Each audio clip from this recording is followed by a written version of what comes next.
Yo, what is going on, guys? It's Kobe here today with the first of a couple videos where I'm going to be trying to explain the fastest way to acquire the diamond camos with every class of weapon, and I'm going to be doing this in order of popularity, and being that SMGs run the show in this game, I'll be starting off with those, and I'm just going to try to give you some pointers and some tips to obviously get the diamond camos as fast as possible, but to also help you avoid doing things that will also slow the process down. Now, like I said, I'm going to be starting off with the SMGs, and these are definitely going to be the easiest. I'm pretty sure a lot of you guys have these already, and if you don't, it's probably because you weren't really going for them.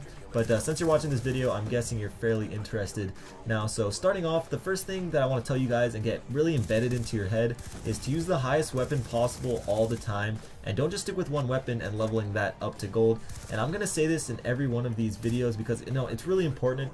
Now, you guys may be wondering, why not just finish one gun and then move on to the next? And the reason for it is because you have to remember that you unlock guns at different levels. So, if you're going for all the diamond camos as fast as possible, you never really want to have no weapons to work on. So for an example, most people will get the MP7 and the PDW to gold first because they're both obviously like really good weapons, but you also unlock them first also. However, once you prestige, you're left with no weapons to work on and will be forced to use a permanent unlock, which is fine, but if you're just constantly working on the highest leveled weapons you have, you'll never have to worry about that. The second tip that I have for you is for the people that actually level up and prestige their weapons. I know a lot of people really don't care about it. You do get more XP for doing the challenges again, as well as like the ability to add your clan tag and the emblem onto your weapon. But still, I totally understand, the guys that see it as a waste of time.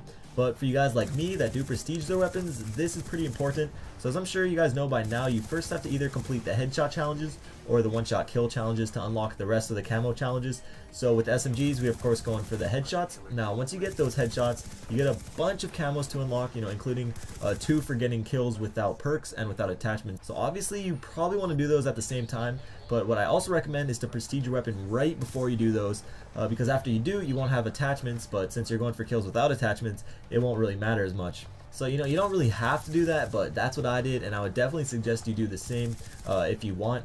Now lastly, with pretty much all the SMGs, you'll get through all the camo challenges fairly easy, and all the SMGs are really good, but the one that I see the most people having problems with is getting headshots with the Chicom or the Chicom, whatever you guys want to call it, which is the burst fire SMG.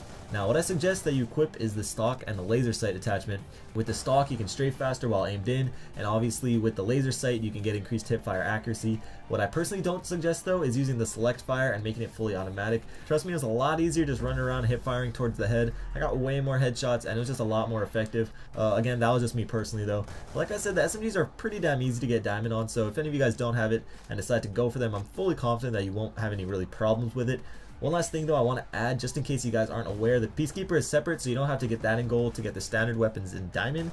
So that's the end of the video. If you could leave a rating, that would be really awesome and much appreciated. And if you got any of these tips, or maybe you have some tips of your own, feel free to share those in the comments. I'm pretty sure somebody could use the extra information, and I just personally like to see what you guys can come up with. Also, how many of you guys actually have the diamonds SMGs already? I got them really early into the game, but I actually went for them, so it wasn't all that hard. But anyways, guys, check out either of the videos on screen if you missed them. I got a ton of videos coming soon. It's ridiculous. My list is full, and just have a great day.